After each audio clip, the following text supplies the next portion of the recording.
नमस्कार। CEC online classes में आप सभी का स्वागत है।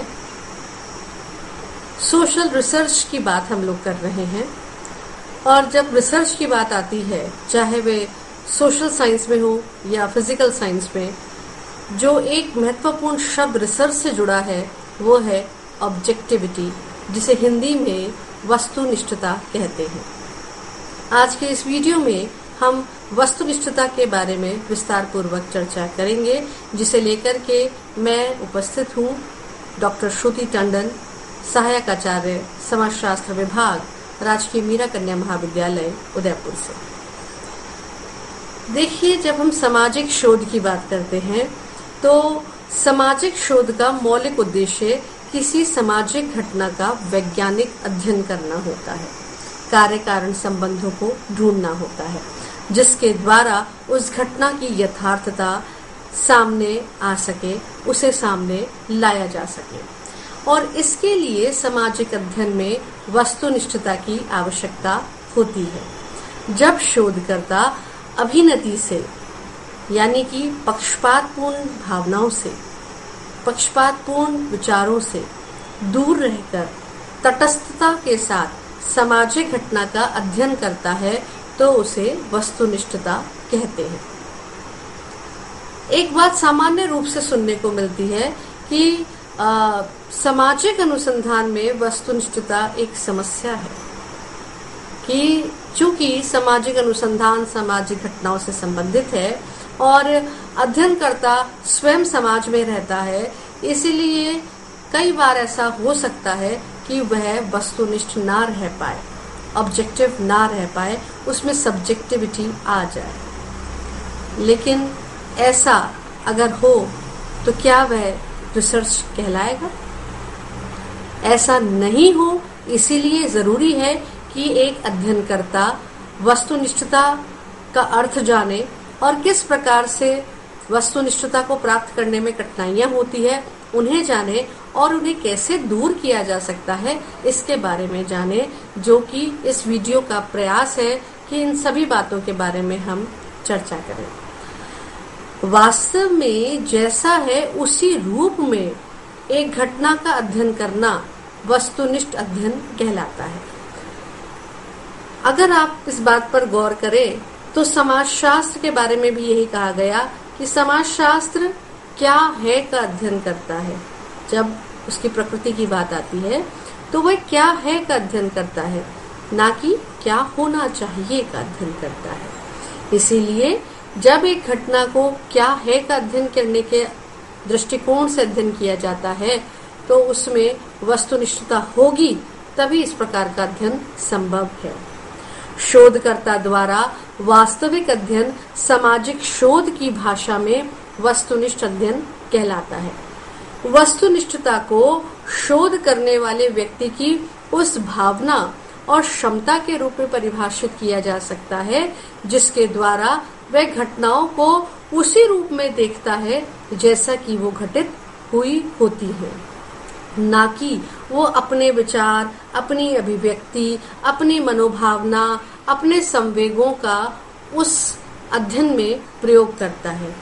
क्योंकि वस्तुनिष्ठ होकर के जब अध्ययन किया जाएगा तभी वह वैज्ञानिक अध्ययन की श्रेणी में आ पाएगा कि एक शोधकर्ता इस बात का ध्यान रखे कि जो घटना हुई है उसे वैसा ही, उसी रूप में जिसमें वो घटित हुई है, अगर वो अध्ययन करेगा तभी वह वैज्ञानिक अध्ययन कहलाएगा। इसे और सरल रूप से समझने के लिए हम कुछ परिभाषाओं की बात करते हैं। ग्रीन के अनुसार वस्तुनिष्ठता प्रमाण का निष्पक्षता से निरीक्षण करने की इच्छा और योग्यता है। यहाँ दो महत्वपूर्ण बातें हैं, इच्छा जो आप करना चाहते हैं और योग्यता जो आपके पास है। किसके लिए? जो भी घटना घटित हुई है उसके प्रमाण का निष्पक्षता से निरीक्षण करने की, कि क्यों ऐसी घटना घटित हुई है, उसमें क्या कार्य कारण संबंध रहे हैं, उसमें किस प्रकार से जैसा है वैसा ही अध्ययन किया जाए, वह वस्तुनिष्ठता की कसौटी के रूप में सिद्ध होता है। फेयरचाइल्ड के अनुसार वस्तुनिष्ठता का अर्थ है वह योग्यता जिसमें एक शोधकर्ता स्वयं को उन परिस्थितियों से अलग रख सके जिसमें सम्मिलित है और राग द्वेष के स्थान पर अपक्षपात और पूर्व धारणा विहीन प्रमाणों या तर्कों के आधार पर तथ्यों को उन्हीं की स्वाभाविक पृष्ठभूमि में देखे। ये एक सामान्य अनुभव है कि हम सभी समाज में रहते हैं, एक संस्कृति जीते हैं, तो कई बार ऐसा संभव होता है कि किसी घटना या किसी बात के प्रति हम अपना कुछ पॉइंट ऑफ व्यू सेट कर लेते हैं। लेकिन एक रिसर्चर के लिए ये आवश्यक है कि अध्ययन के दौरान वह अपने पॉइंट ऑफ व्यू का प्रयोग ना करे, बल्कि उस घटना को जैसी है वैसा ही देखे और तथ्य संकलन में भी इस बात का विशेष ध्यान रखे कि उसका तथ्य संकलन निष्पक्ष हो, बिना पक्षपात की भावना के हो। और यदि इस प्रकार से तथ्यों का संकलन किया जाता है, वस्तुनिष्ठता का प्रयोग किया जाता है, तो बहुत अधिक संभावना होती है कि जो निष्कर्ष होंगे वह उपयोगी होंगे और जिसके द्वारा सामान्यीकृत करना संभव हो पाएगा। बात करें वस्तुनिष्ठता की विशेषताओं की, तो वस्तुनिष्ठता साधन नहीं बल्कि ये स्वयं में एक साध्य है जिसे प्राप्त करना होता है। इतना सरल नहीं होता है, बहुत सावधानी रखनी होती है एक अनुसंधानकर्ता को कि वह अपने अध्ययन में वस्तुनिष्ठ होकर के तथ्यों का संकलन करे, विधियों का प्रयोग करे और निष्कर्षों तक पहुंचे। इसका स्वरूप अमूर्त होता है, दिखाई नहीं देता है। अध्ययन में वस्तुनिष्ठता किस प्रकार से है यह दिखाई नहीं देती है, बल्कि जब निष्कर्ष निकलते हैं, उनसे जो प्रमाण निकलते हैं, जो परिणाम निकलते हैं, उनके आधार पर ही इस बात की पुष्टि होती है कि अध्ययनकर्ता ने वस्तुनिष्ठता से तथ्यों का संकलन किया है, घटनाओं का अध्ययन किया है या नहीं। इसका संबंध व्यक्ति के विचारों, भावनाओं, मनोवृत्तियों, समता और योग्यताओं से होता है, जिसका प्रभाव ना पड़े ताकि निष्पक्ष अध्ययन संभव हो, ये शोधकर्ता के लिए अनिवार्य शर्त होती है। वस्तुनिष्ठता वैज्ञानिक भावना का मुख्य तत्व है। अगर ये नहीं होती है तो वैज्ञानिक अध्ययन संभव नहीं होता है।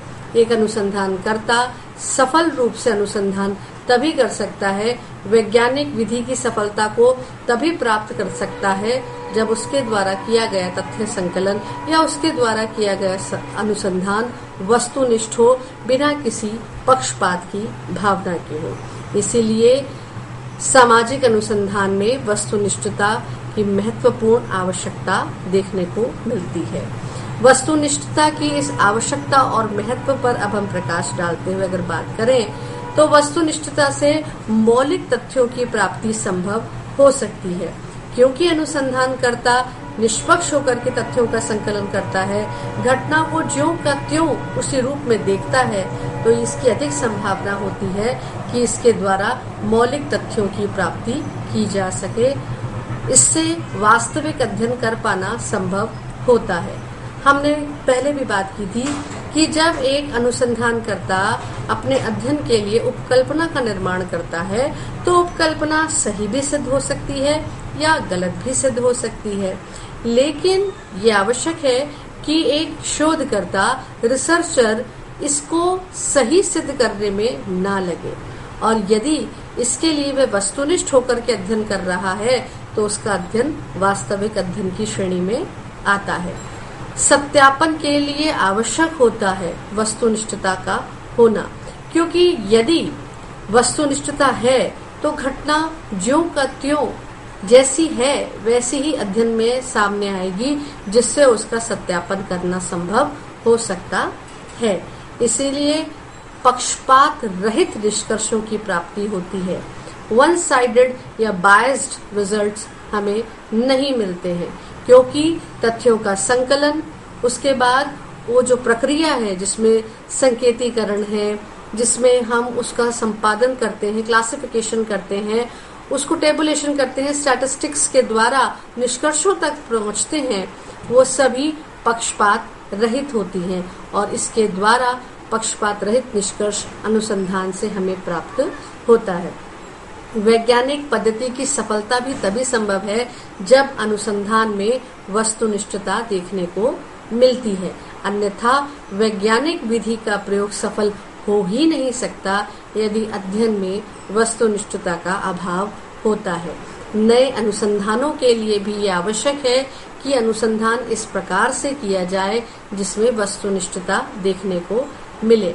ये कुछ खास बातें हैं जो कि वस्तुनिष्ठता की महत्वता को, वस्तुनिष्ठता की आवश्यकता को प्रतिपादित करते हैं और एक अनुसंधानकर्ता के लिए ये आवश्यक है कि वो इन महत्वपूर्ण पक्षों पर सदैव विचार करते हुए अपने अध्ययन को आगे बढ़ाए। यदि उसका अध्ययन किसी भी बात से पक्षपातपूर्ण है तो इस बात में कोई शक नहीं है कि वह वैज्ञानिक विधि का सही प्रयोग, सफल प्रयोग नहीं कर रहा है अपने अनुसंधान के लिए। एक अनुसंधानकर्ता जब वैज्ञानिक विधि के द्वारा तथ्यों का संकलन करते हुए अपने अनुसंधान को आगे बढ़ाता है, शोध समस्या के लिए निष्कर्षों की प्राप्ति करता है, तो यह सफल वैज्ञानिक अध्ययन तभी संभव हो पाएगा जब वहां पर वस्तुनिष्ठता देखने को मिलती है।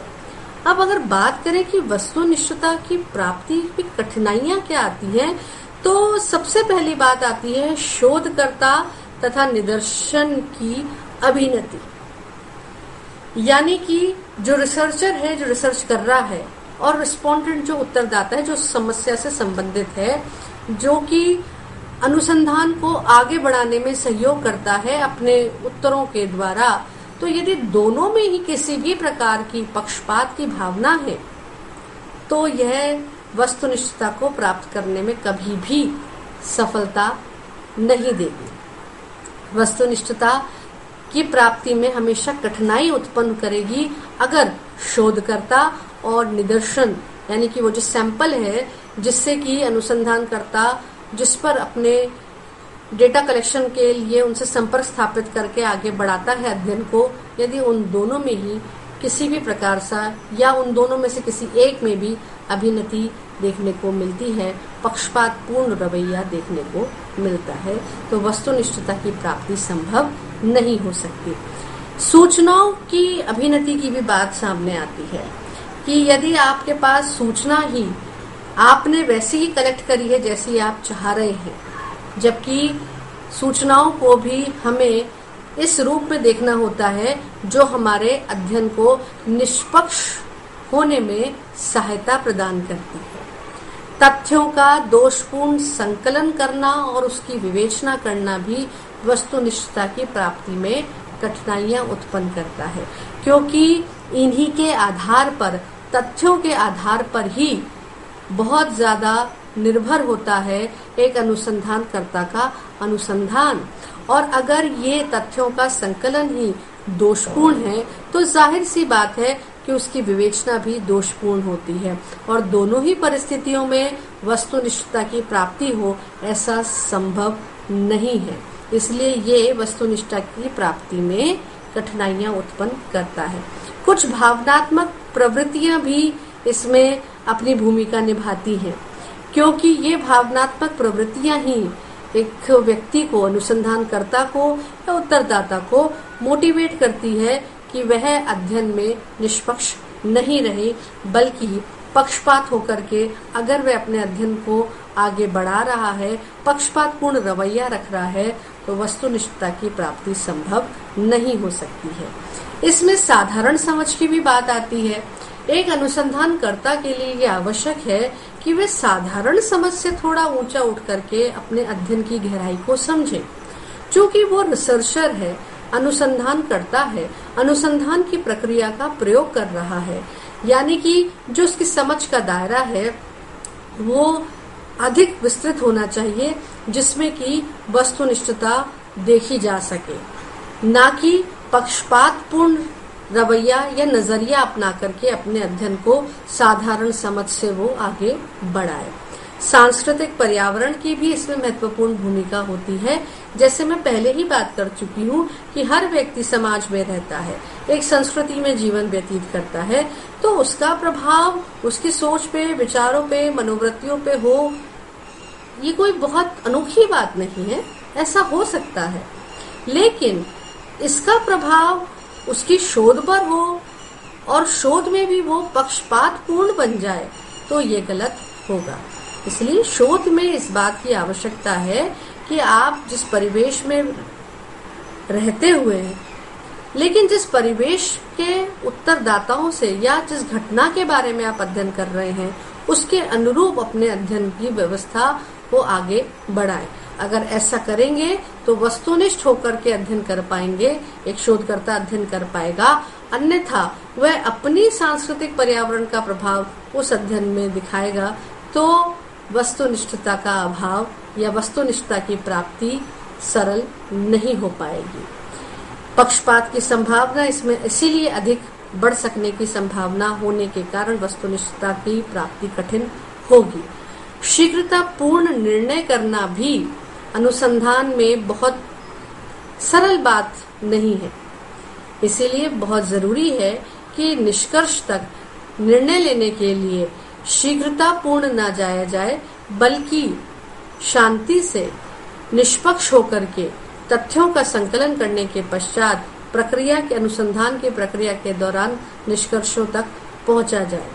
उसमें जिस विधियों का प्रयोग किया जा रहा है, सावधानी से उनका प्रयोग किया जाए और उन आंकड़ों से, जो तथ्यों से हमें जानकारी प्राप्त हो, एक अनुसंधानकर्ता को जानकारी प्राप्त हो, वो अनुसंधान के द्वारा ही निर्णय के रूप में सबके सम्मुख प्रस्तुत की जाए। सामाजिक घटनाओं की प्रकृति भी एक कारण के रूप में देखी जाती है। ये कहा जाता है कि सामाजिक घटनाएं परिवर्तनशील होती हैं, तो जाहिर सी बात है इतना अधिक परिवर्तन होने का प्रभाव भी उस पे देखने को मिलता है, एक शोधकर्ता पे देखने को मिलता है। और कई बार इसके कारण से उसका अध्ययन बहुत अधिक वस्तुनिष्ठ नहीं रह पाता, क्योंकि घटना की जो गतिशील प्रकृति होती है, वो प्रकृति का प्रभाव उस पर भी देखने को मिलता है, शोधकर्ता पर भी देखने को मिलता है। इसीलिए यह संभव नहीं होता कि, कई बार नहीं होता कि वस्तुनिष्ठ अध्ययन किया जाए, लेकिन यहीं पर ही गलती हो जाती है। एक शोधकर्ता के लिए यह आवश्यक है कि वह अपने अनुसंधान में घटना की जो भी प्रवृत्ति है, प्रकृति है, उसका जब अध्ययन कर रहा है तो वह वस्तुनिष्ठ होकर के ही अध्ययन करे। इन सभी बातों को ध्यान रखते हुए एक शोधकर्ता को वस्तुनिष्ठता की प्राप्ति करना किस प्रकार से संभव हो, इसका ध्यान रखना चाहिए। तो अब हम बात करते हैं वस्तुनिष्ठता प्राप्ति के साधनों के बारे में कि आखिर किस प्रकार से वस्तुनिष्ठता की प्राप्ति संभव हो सकती है, वो कौन से साधन हैं जिससे एक शोधकर्ता अपने अध्ययन में वस्तुनिष्ठता को प्राप्त करे। तो बात आती है प्रयोग सिद्ध प्रणालियों के उपयोग की। जी हाँ, अनुसंधान, सामाजिक अनुसंधान वैज्ञानिक अनुसंधान के रूप में तभी प्रयोग में लिया जा सकता है जब उसमें प्रयोग सिद्ध प्रणालियों का प्रयोग किया जाए, उपयोग किया जाए, और जो कि निष्पक्ष रूप से तथ्यों का संकलन करने में, उनका निष्पादन करने में सहयोग प्रदान करती है। पारिभाषिक शब्दों और अवधारणाओं का प्रमाणीकरण करना बेहद आवश्यक है। जिस प्रकार के शब्द, संबोध, अवधारणा एक अनुसंधानकर्ता प्रयोग करता है अपने अध्ययन में, उनका स्पष्ट रूप से प्रमाणीकरण हो, ये वस्तुनिष्ठता की प्राप्ति के लिए आवश्यक है। देखिए, जन सामान्य में बहुत सी बातों को हम साधारण रूप से देखते हैं। जैसे उदाहरण के रूप में मैं बात करूं संस्कृति के बारे में, तो बहुत सामान्य अर्थ लोग भी जानते हैं। बात करें हम बेरोजगारी के बारे में, गरीबी के बारे में, बहुत सामान्य रूप से, सामान्य शब्दावली में इनका प्रयोग सामान्य जन द्वारा किया जाता है। लेकिन बहुत जरूरी है, ये यूं कहूं बेहद आवश्यक है, अनिवार्य है कि जब शोधकर्ता किसी भी शब्द का, अवधारणा का अपने अध्ययन में प्रयोग कर रहा है, तो वह प्रमाणीकरण के द्वारा उनका प्रयोग करे, उन्हें सिद्ध करे, उन्हें स्पष्ट करे, ताकि वह अध्ययन स्पष्ट दिशा में आगे बढ़ सके। उनको बिल्कुल स्पष्ट रूप से परिभाषित करे, ताकि शोधकर्ता के द्वारा उस अवधारणा को समझने में लोगों को कठिनाइयां ना हो और ना ही उसे इतना सामान्य अर्थ मिले कि हर व्यक्ति अपने ही अनुरूप उसे समझने का प्रयास करे। और इसके लिए आवश्यक होता है यांत्रिक साधनों का प्रयोग, जिसके द्वारा वस्तुनिष्ठ होकर के तथ्यों का संकलन किया जा सके। दैव निदर्शन का प्रयोग भी सहायता प्रदान करता है वस्तुनिष्ठता की प्राप्ति में। रैंडम सैंपलिंग, जो कि सामान्य रूप से पता ही नहीं है उत्तरदाता को कि किसका चुनाव होगा, रैंडमली जिसका सिलेक्शन हुआ है, जिसके बारे में हम निदर्शन में विस्तार पूर्वक चर्चा भी करेंगे। लेकिन वर्तमान में या इस समय इस बात को बता देना जरूरी है कि दैव निदर्शन का प्रयोग करने से भी वस्तुनिष्ठता की प्राप्ति अधिक हो सकती है, क्योंकि उत्तरदाता पक्षपात पूर्ण नहीं होकर के सेलेक्ट किया गया है, उसका सिलेक्शन रैंडमली किया गया है, तो उसके द्वारा दिया गया जो रिस्पॉन्स है वो वस्तुनिष्ठता को लिए हुए होता है। अंतराविज्ञानी अनुसंधान भी इस दिशा में सहायता प्रदान करता है और प्रश्नावली और अनुसूची का प्रयोग भी वस्तुनिष्ठता की प्राप्ति में सहयोग प्रदान करता है, क्योंकि प्रश्नावली और अनुसूची, जैसा कि हमने पहले भी चर्चा करी है, प्रश्नावली प्रश्नों की वो सूची है जिसे शोधकर्ता अपने उत्तरदाता तक भेजता है, इस विश्वास पर डाक के द्वारा कि उसे घटना से संबंधित महत्वपूर्ण प्रश्नों के उत्तर अपने उत्तरदाता से प्राप्त वापस हो जाएंगे। लेकिन यहाँ पर यह जरूरी है कि उत्तरदाता शिक्षित हो, जबकि अनुसूची में प्रश्नों की जो सूची तैयार की जाती है उसे प्रश्नकर्ता, शोधकर्ता स्वयं उत्तरदाता से पूछ करके भरता है। तो दोनों का ही प्रयोग करने से वस्तुनिष्ठता की प्राप्ति हो, यह एक महत्वपूर्ण साधन के रूप में अपनी पहचान रखते हैं। इन सब बातों के आधार पर यह जरूरी है कि हम इस बात की पुष्टि करें कि किस प्रकार से सामाजिक अनुसंधान में वस्तुनिष्ठता का प्रयोग किया जा सकता है, उसकी प्राप्ति की जा सकती है। अन्यथा कोई भी अनुसंधान, और विशेष रूप से सामाजिक अनुसंधान, वैज्ञानिक श्रेणी में नहीं आ सकता है अगर उसमें वस्तुनिष्ठता का अभाव पाया जाता है। देखिए, हर सामाजिक घटना किसी न किसी निश्चित कार्य कारण संबंध पर आधारित होती है और इस बात की पुष्टि तभी होती है जब एक अनुसंधान के द्वारा निष्कर्षों की प्राप्ति होती है। और इस संपूर्ण प्रक्रिया की सफलता इस बात पर निर्भर करती है कि शोधकर्ता किस प्रकार से वस्तुनिष्ठ होकर के तथ्यों का संकलन करके अपने अध्ययन को संपूर्णता की ओर लेकर के चलता है। कहीं भी किसी भी स्टेज पर यदि शोधकर्ता के द्वारा, उत्तरदाता के द्वारा पक्षपातपूर्ण रवैया देखने को मिलता है तो वह अनुसंधान की सफलता के लिए प्रश्नवाचक चिन्ह के रूप में आगे सामने आता है। अध्ययन की सफलता तभी संभव है सामाजिक अनुसंधान के लिए यदि उसमें अनुसंधान के द्वारा वस्तुनिष्ठता का प्रयोग किया जाता है और तथ्यों के संकलन के द्वारा निष्कर्षों की प्राप्ति में भी इस वस्तुनिष्ठता का प्रयोग किया जाता है। सामाजिक अनुसंधान के लिए यह एक महत्वपूर्ण अंश है जिसके द्वारा सामाजिक अनुसंधानों को वैज्ञानिक अनुसंधानों की श्रेणी में रखा जाता है। सामाजिक अनुसंधान जो कि सामाजिक घटनाओं से संबंधित होता है, इसे वैज्ञानिक आधार इसी आधार पर ही दिया जा सकता है कि इसके द्वारा प्राप्त घटनाएं, इसके द्वारा प्राप्त किए गए निष्कर्ष, सामाजिक अनुसंधान के द्वारा प्राप्त किए गए निष्कर्ष वैज्ञानिक तभी हो सकते हैं जब इसमें वस्तुनिष्ठता का देखा जा सकता है और इसे हर चरण पर महत्वपूर्ण रूप से सावधानी का प्रयोग करते हुए शोधकर्ता को अपने अध्ययन में आगे सुचारू रूप से बढ़ाना चाहिए।